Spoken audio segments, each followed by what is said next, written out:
Michigan Liberation is a statewide network of people and organizations organizing to end the criminalization of Black families and communities of color in Michigan. We envision a state without mass incarceration, mass policing, and punishment. We envision a state with the best public education in the nation, single-payer health care, and thriving Black and brown communities. Here on the Respect the Roots podcast, we will lift up the stories and experiences of those impacted by mass incarceration, collective ties to the criminal legal system, and the frontline efforts to end mass incarceration. Hello, everybody. I'm Miss Marjan, and welcome to another episode of Respect the Roots, Michigan Liberation's amazing podcast. We are kicking off a new season, season 2, and I want to thank all of you who tuned in through all our various platforms to check us out. I'm telling you, season 2 is going to blow your socks off. But anyway, I want to go ahead and introduce my amazing guest, my brother from another mother, Dr. Eddie Conner. And before I bring him in to view, I want to go over his amazing bio and everything.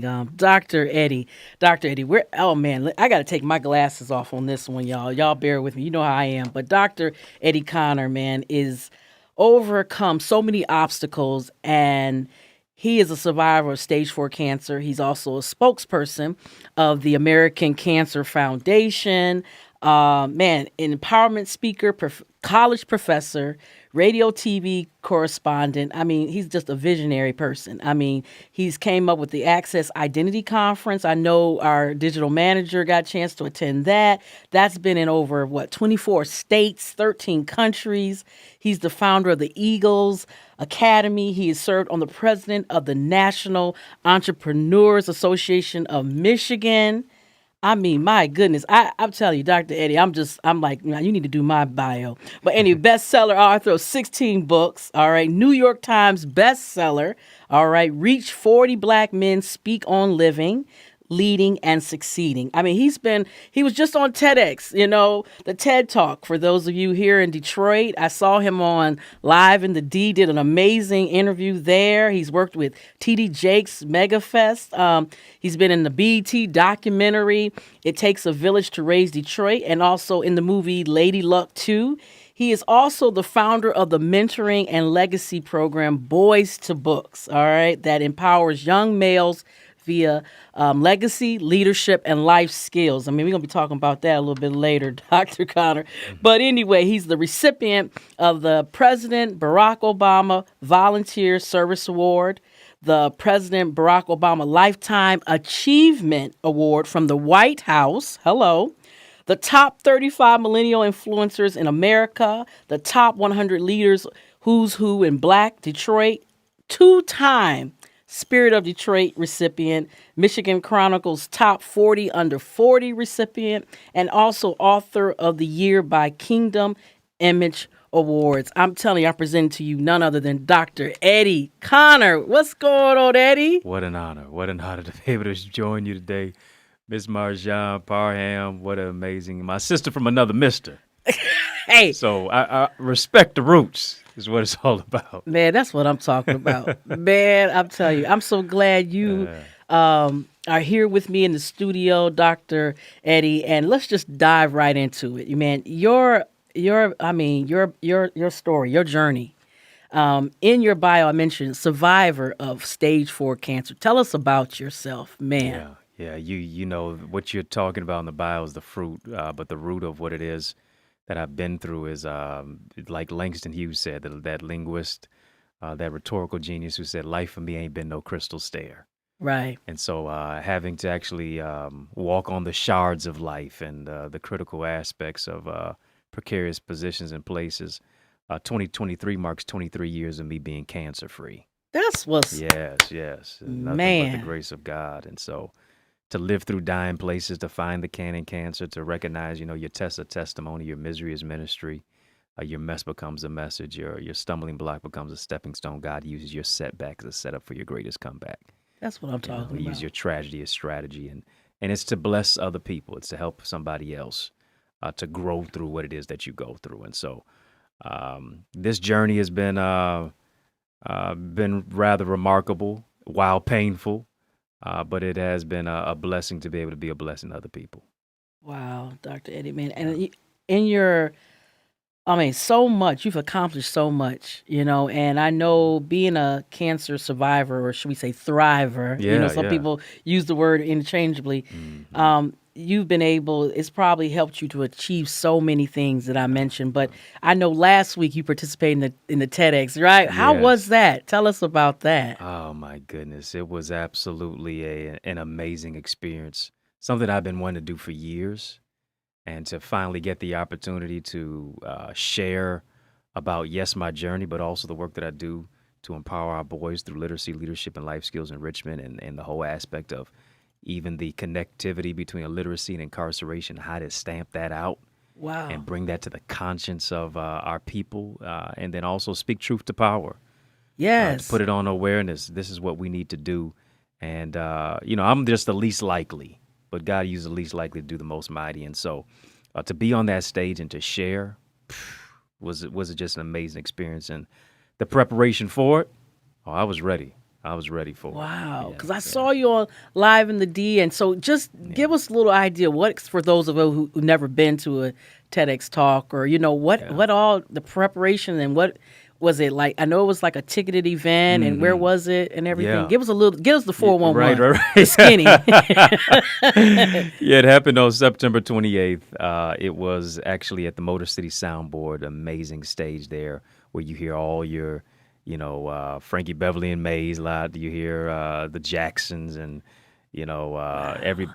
everybody that you can possibly think of who matriculates through music. Right. And so to be able to get that yes to speak on the TED Talk stage, and really TED Talk is just all about bringing people who are inspiring, innovative, people who just want to light the cauldron of your ideas, to think out of the box type of thinkers, and really speak life into your life.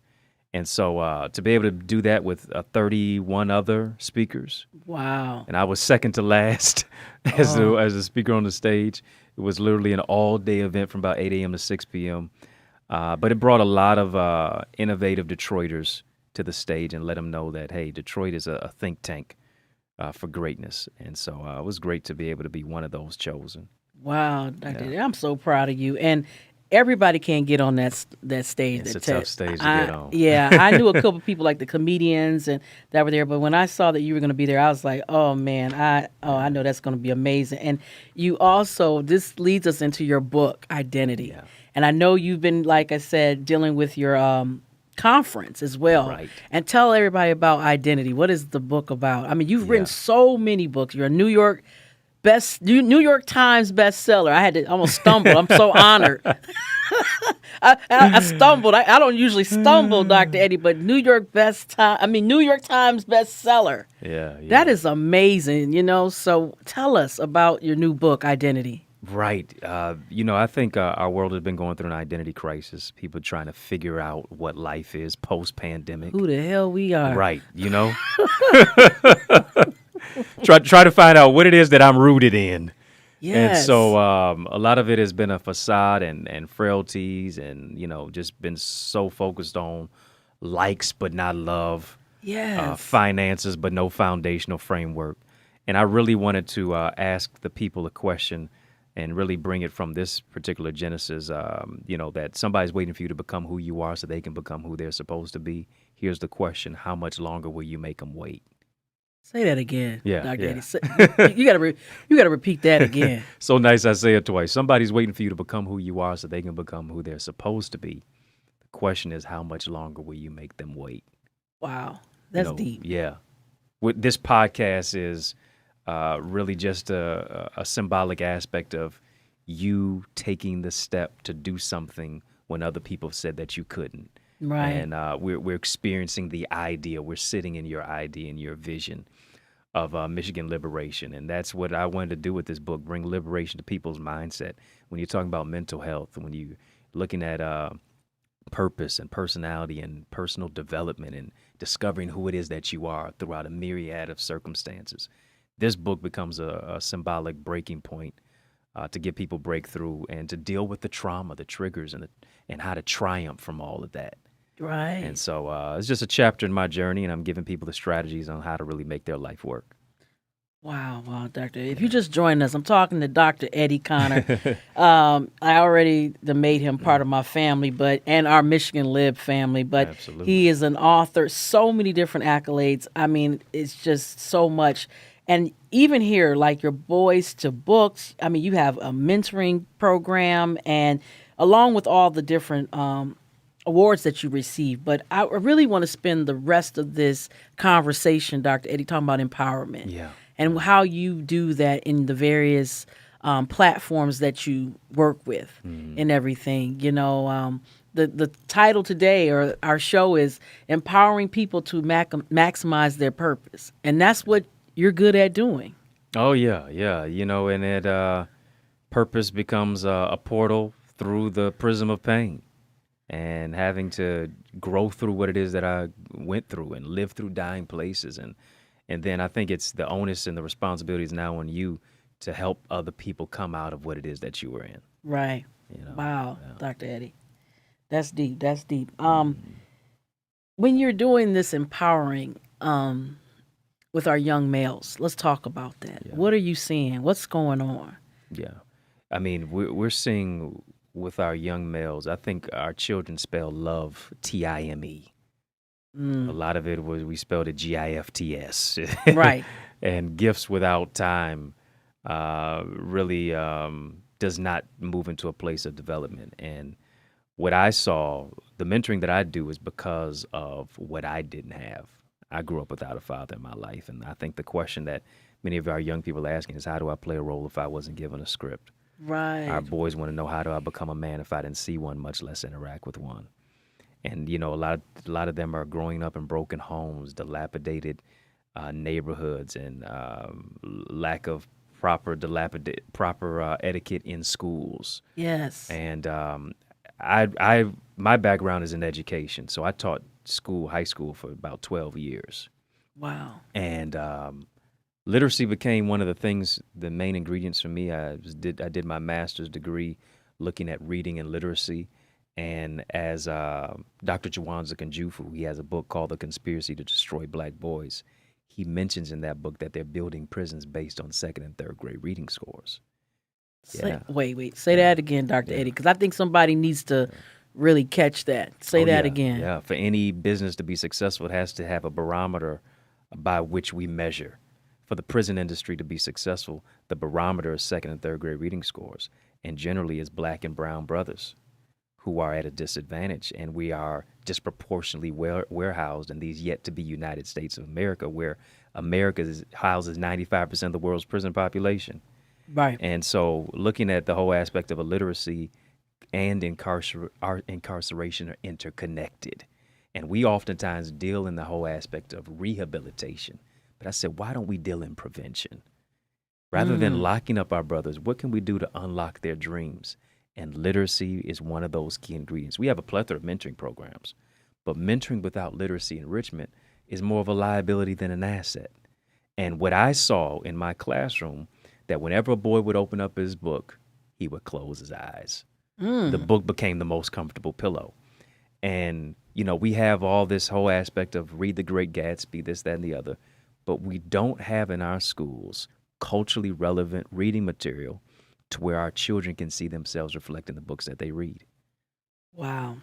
Yeah, and so Walter Dean Myers, who wrote over 100 books, black man, said, if I'm not in the book, words transmit values, books transmit values. Right. If I'm not in the book, what does that say about my value?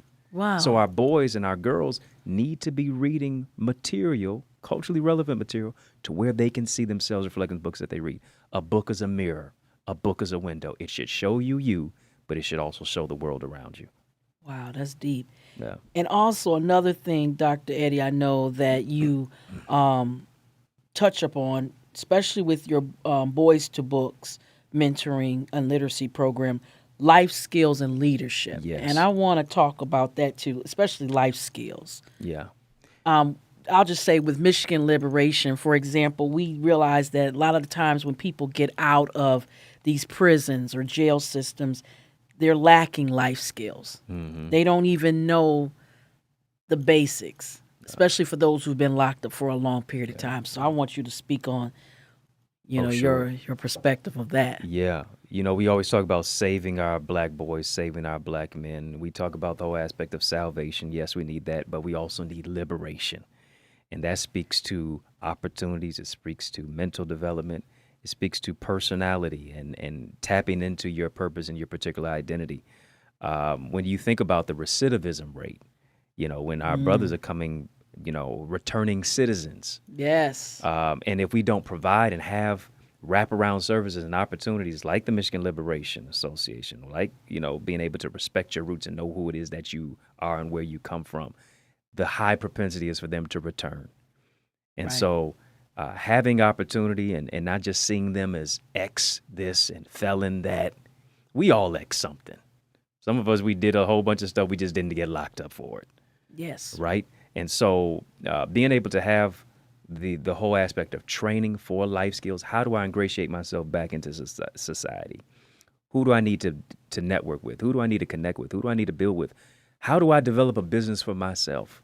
How do I use social media? If I've been locked up for 10, 15, 20 years and I'm out of the whole aspect and I've seen life has changed so much, what are the skills and the aspects to where I can not just survive in society, but now I can thrive? Wow. And when we have people who have a heart for people who, yes, may have made some mistakes, who may have been incarcerated, in regard to the whole aspect of, unfortunately, in that vein of they were criminalized wrongfully, because we got some people who are wrongfully incriminated and they didn't do what people said they did. Right. Or the whole aspect of people being incarcerated on nonviolent offenses, because we're looking at a day and age now that people have decriminalized what people are still being locked up for. Right. So we need to totally restructure the whole framework of it. And we have to have people who have a heart like you, who really want to see people liberated. And this is what it's all about. Wow. And if you just joined us, you done missed a mouthful. I'm here with Dr. Eddie, but you can rewind. You know how we do.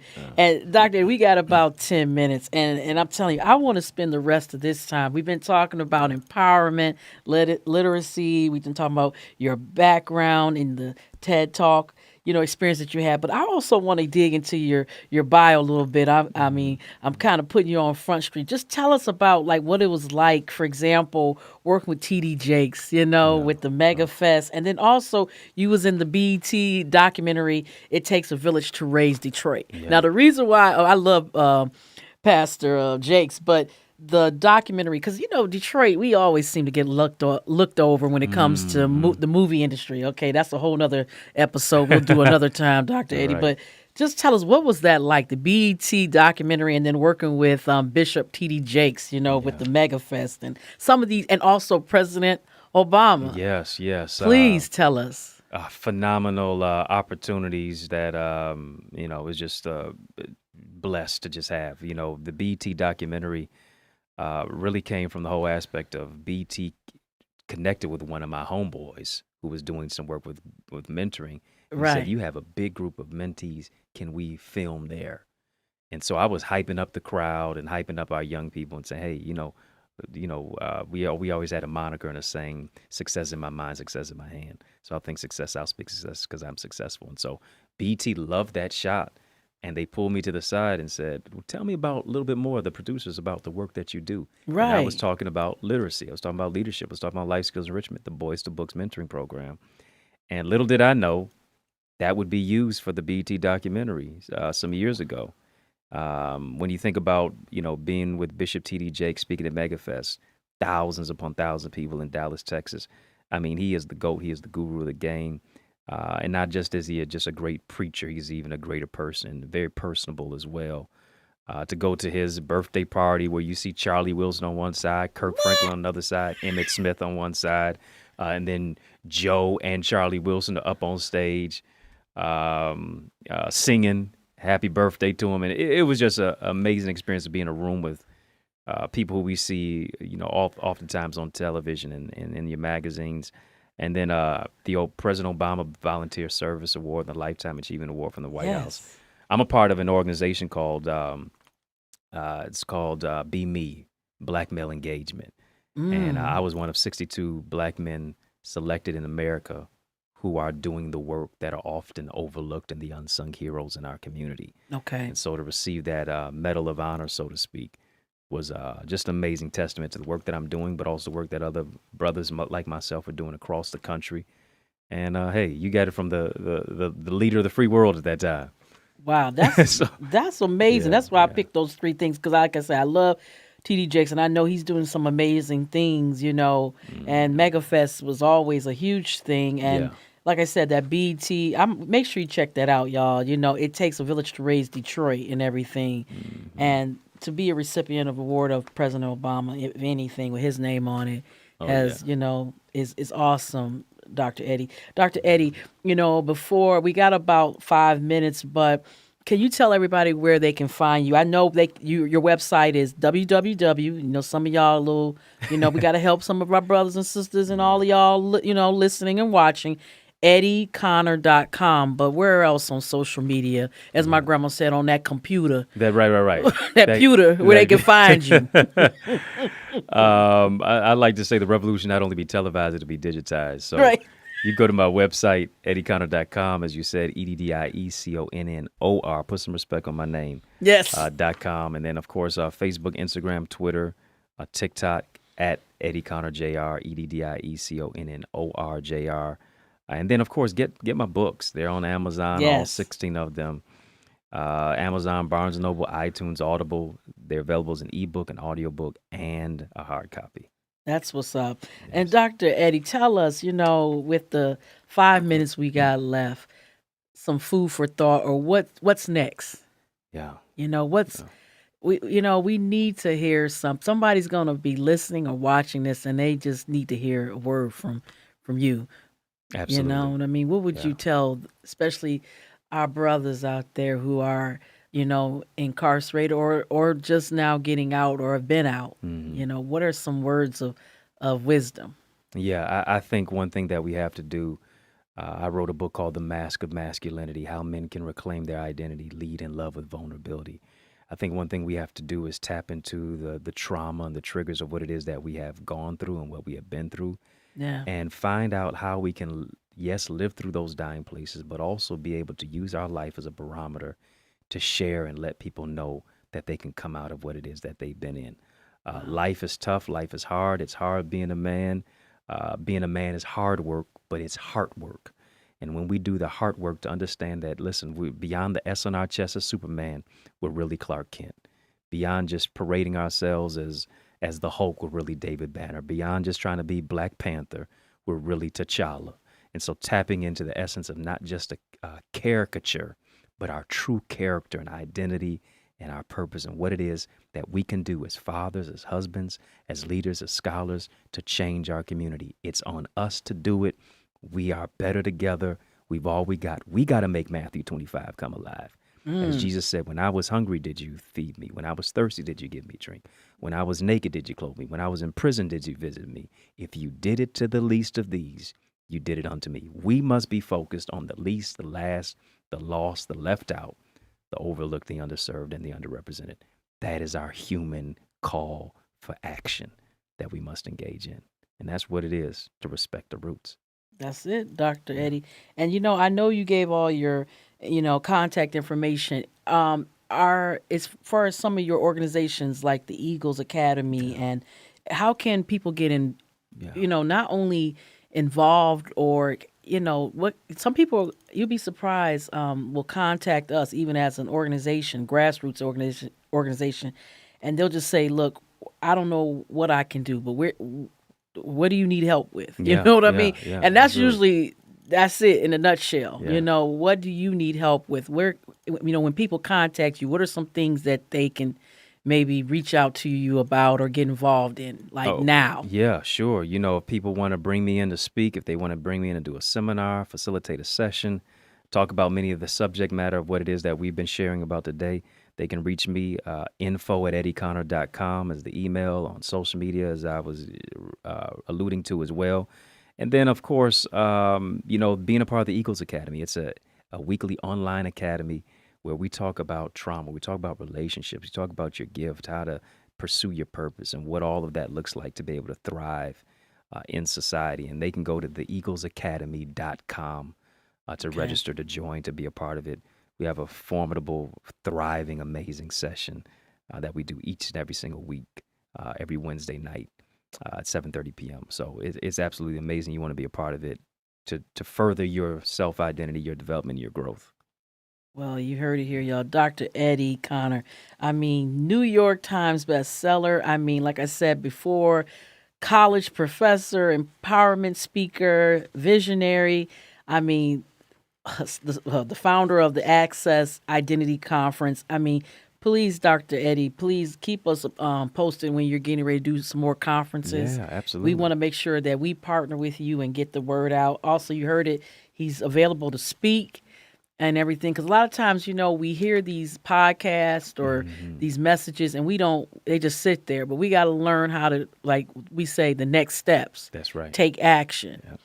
and everything. So I just want to thank you so, so much, Dr. Eddie. Thank you so much. I know I've been beating this horse about food for thought, but you're just such an amazing inspiration to our community.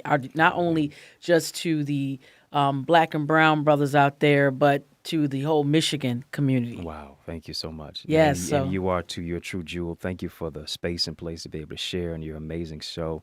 Salute to your amazing vision. You're just tremendous in everything that you say and do. all right. I appreciate that, Dr. Eddie. And you gotta, before we close out, I gotta have you say Michigan Liberation, respect the roots. You Oh, gotta say that. All the guests gotta say absolutely. that. Absolutely. Michigan Liberation. Respect the roots. Yes, and I got 1 minute before we go. Usually, I'll do an icebreaker, Dr. Eddie, and I'll ask people because Michigan is one of these kind of places where you got to say, okay, what side of town are you representing? East side or west side, or is it both sides? I grew up to a certain degree on both sides, but I live on the east side, so I'm an east sider rider. Well, you heard it there, y'all. He's an east sider. Hey, I'm a west sider. So There hey, we go. we got much love. We got that balance there. We need both sides. So. Yeah. I had one guest say, "Hey man, I've been on all sides. I know. I've been to all Detroit public schools. When I got Right. kicked out of one, I went to another. So hey, it's all Detroit love and everything. Thank you again, Dr. Eddie. Appreciate Thank you everybody for listening and watching and everything. We love you. Till next time, what? Respect the roots. roots. All right, y'all. We out of here. Michigan Liberation Education Fund, C3, conducts grassroots organizing, leadership development, and civic engagement activities. Michigan Liberation C4 and Michigan Liberation Action Fund, IE, are sister organizations.